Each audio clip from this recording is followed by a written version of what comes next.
Magandang morning mga boss. Dalaygon ang Dios sa kanunay niyang paghatag kanato sa tanan nga ato ang gikinahanglan sa matag adlaw. O sa gihapon mga boss, ubanikon ninyo samtang kita magatuon sa balaang pulong sa Dios nga ato ang mabasa dinhi sa balaang kasulatan nga mao ang Biblia.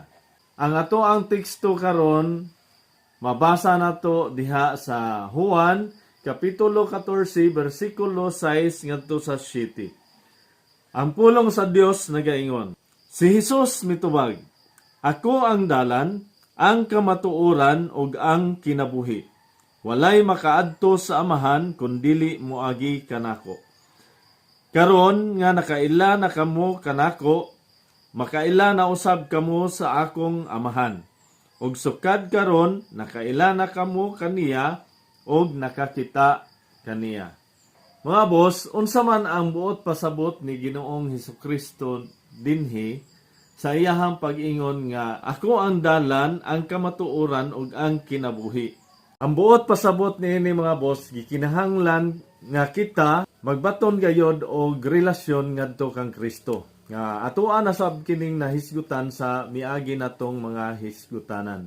Mga boss, kung gusto mong makahibalo pa sa mga butang nga kinahanglan natong buhaton alang sa ato ang pagpakigrelasyon diha kang Kristo, ako among giawhag sa pag-review sa uban nato nga mga recorded videos sa ato ang pagtuon sa pulong sa Dios. Magpadayon kita mga boss, sa ato adaing pagkahibalo nga si Ginoong Hesukristo mao ang dalan, ang kamatuoran ug ang kinabuhi. Gikinahanglan nato nga kita makabaton og maayong relasyon ngadto kaniya. Makaila ngadto kaniya sa ingon nga kita usab makaila sa amahan. Ato ang basahon pagdugang mga boss dinha sa ato ang additional nga teksto nga ato ang mabasa diha sa Mateo kapitulo 7 bersikulo 13 ngadto sa 14. Ang pulong sa Dios nagaingon, Sa inyong pagpangita sa dalan sa kinabuhi, sulod kamo sa sigpit nga ganghaan, kay ang lapad nga ganghaan ug ang sayon nga dalan paingon man sa kalaglagan. Mao kini ang gisubay sa kadaghanan. Apan masigpit ang ganghaan ug malisod ang dalan paingon sa kinabuhing dayon, ug diutay ra ang nakakaplag niini. Ginaingon sa additional teksto na to diri sa Mateo mga boss nga masigpit daay ang ganghaan o lisod ang dalan paingon sa kinabuhing walay katapusan. Unsa man ang buot pasabot niini mga boss? Kung nahinumduman ninyo ang ato ang gihisgutan kagahapon lang gyud mga boss mahitungod sa usa ka dato nga ginaingon nga mas lisod sa usa ka dato ang pagsulod sa gingharian sa langit. Masayon pagani sa usa ka kamilyo ang pagsulod sa lungag sa dagom kaysa usa ka dato ang pagsulod ngadto sa gingharian sa langit. Ato anin tukion pagdugang mga boss, kay aron nato kini mahibaloan kung unsa gyud ang kamatuoran. Nganong giingon man dinhi nga lisod gyud pangitaon dalan paingon sa gingharian sa langit. Apan nahibaloan naman nato nga si Ginoong Hesukristo mao ang dalan, ang kamatuoran ug ang kinabuhi. So kung si Ginoong Hesukristo ang dalan, ang kamatuoran ug ang kinabuhi, unsa may nakalisod sa pagpangita sa dalan sa kinabuhi? Nganong diutay raman ang nakakaplag niini? Unsa man ang requirement ni Ginoong Hesukristo aron kita makakaplag kaniya? Aron kita makabaton og matuod nga relasyon kaniya? Aron kita mahiusa ngadto kaniya? Ato ang basahon dinha sa Juan kapitulo 13 bersikulo 34 ngadto sa 35. Ang pulong sa Dios nagaingon, Maghatag ako kaninyo bag-ong sugo. Pag hinigugmaay kamo, ingon nga ako nahigugma kaninyo, pag higugmaay usab kamo. Kung maghigugmaay kamo, mahibalo ang tanan nga kamo akong mga tinun-an. Paghigugmaay ra di ay ang requirement mga boss. Unsa man ang nakalisod niini? Nganon dili man matuman nato ang requirement sa panaghigugmaay. Aron makita nga kita adunay relasyon ngadto kang Kristo. Aron maila sa tanan nga kita adunay relasyon kaniya isip iyang mga tinun-an. Unsa man day ang gugma nga gi-require dinhi diha sa Mateo kapitulo 5 versikulo 44 ngadto sa 48 mga boss, ang pulong sa Dios nagaingon, apan karon sultihan ko kamo, higugmaa ang inyong mga kaaway ug pagampo kamo alang sa mga tawo nga nagpasipala kaninyo. Aron makita nga kamo matuod nga mga anak sa inyong amahan nga atoa sa langit. Kay siya sa walay pagpili nagpasidlak sa iyang adlaw ug naghatag og ulan ngadto sa mga matarong ug sa mga makasasala. Nganong magpaabot man kamo og ganti gikan sa Dios kun ang inyong gihigugma mao lamang kadtong mga tawo nga nahigugma kaninyo. Dili ba bisan gani ang mga kobrador sa buhis nagbuhat man ni ana? Kun kamo mahigalaon ngadto lamang sa inyong mga higala, unsa may nahimo ninyo nga labaw pa sa gihimo sa kadaghanan? Dili ba bisan gani ang mga tawo nga wala moila sa Dios nagbuhat man ni ana? Kinahanglang magmahingpit kamo ingon nga hingpit ang inyong amahan nga atoa sa langit. Oday nga giingon nga lisod ang pagpangita sa dalan paingon sa kinabuhi tungod kay ang requirement sa ato ang Dios sa ato ang paghigugma sa ato ang isig katawo dili lamang paghigugma sa mga tawo nga nahigugma usab kanato. Sa ato ang paghigugma sa ato ang isig katawo gikinahanglan day nato nga higugmaon usab ang atong mga kaaway og kinahanglan nga iampo usab nato ang mga tawo nga nagpasipala kanato ug dili kay kana lang gikinahanglan usab nato nga magmahigalaon ngadto sa tanan. Sa atoa nang nahisgutan pod sa miaging mga hisgutanan nato mga boss, lisod gyud kaayo ni nga buhaton nato kun dili kita magbaton og relasyon dinha kang Kristo.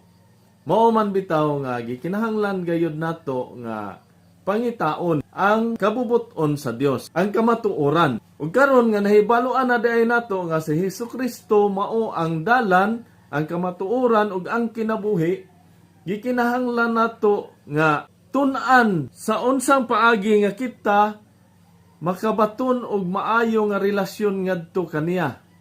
Sa unsa man nga paagi, wala gayoy lain nga paagi mga boss kundi ang pagtuon sa pulong sa Dios nga naa dinhi sa balaang kasulatan nga mao ang Biblia. Mao nang ginaingon didto sa ato ang teksto kaganina sa Mateo City nga sigpit gayod ang ganghaan ug lisod ang dalan paingon sa kinabuhing walay katapusan.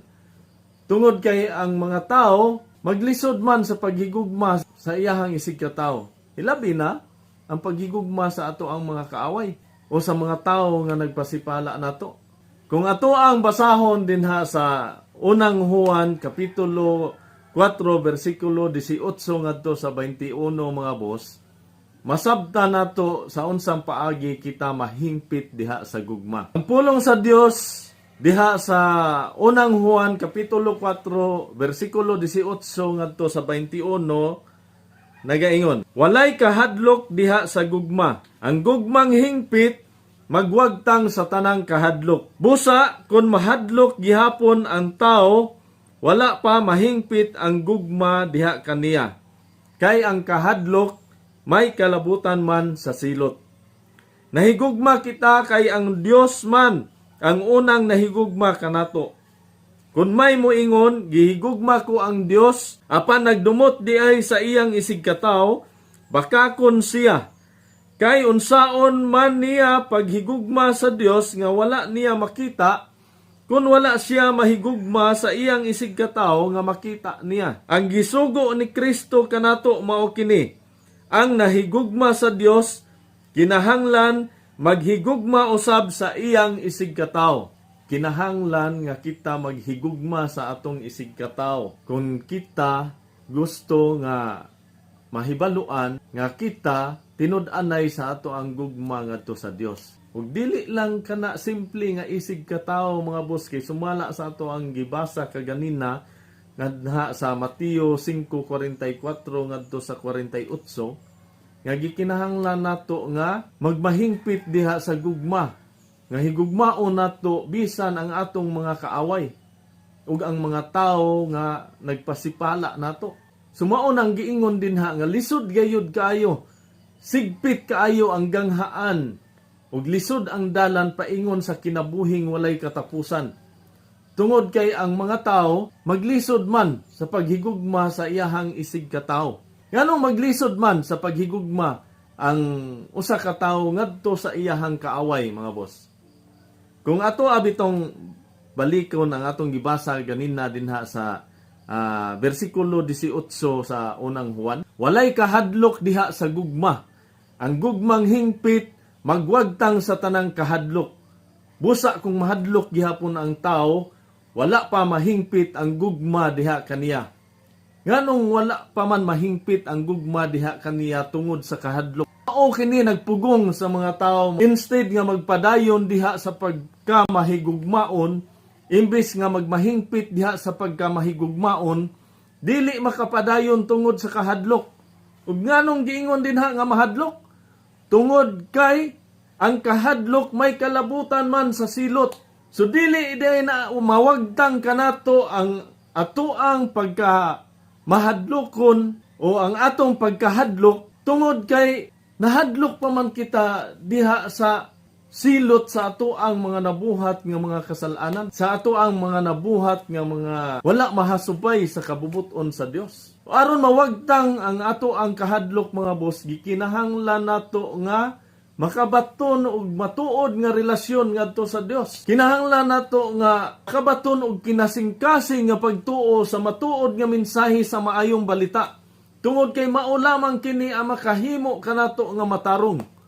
Mao lamang kini ang makahimo pagwagtang sa tanan natong mga kahadlok tungod sa silot, sa mga butang nga ato ang nahimo nga wala mahasubay sa kabubuton sa Dios. Karon, mga boss, kinsa man ay ang angay natong kahadlukan. Dili gayud nato angay nga kahadlukan ang buhaton sa tao dinhi kanato sa panahon nga kita magpakita og gugma ngadto kanila. Kay ngano man, kinsa man ay ang angay natong kahadlukan. Ato ang basahon dinha sa Mateo kapitulo 10:28, mga boss.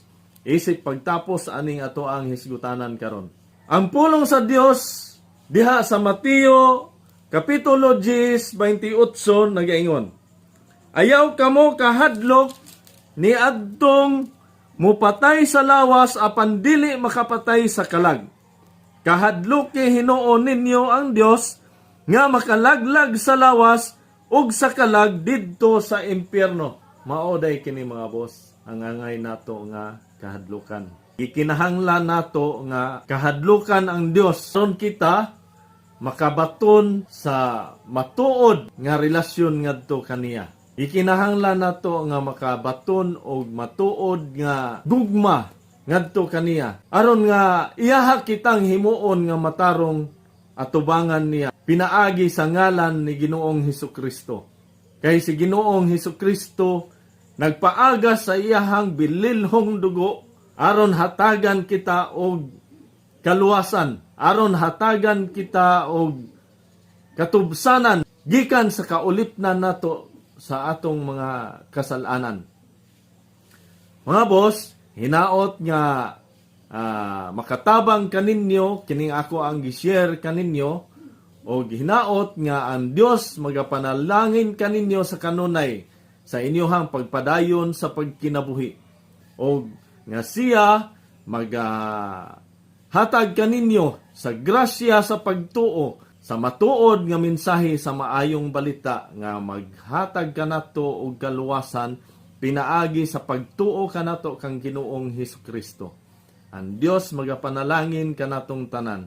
Dalaygon ang Dios sa iyahang mensahe sa pulong nga gipaabot kanato, mga boss, ug ayaw ninyo og pagahia ang inyong kasing-kasing kung kamo makadungog niining maong mga pulong. Amping mo sa kanunay, mga boss, ug dalaygon ang Dios.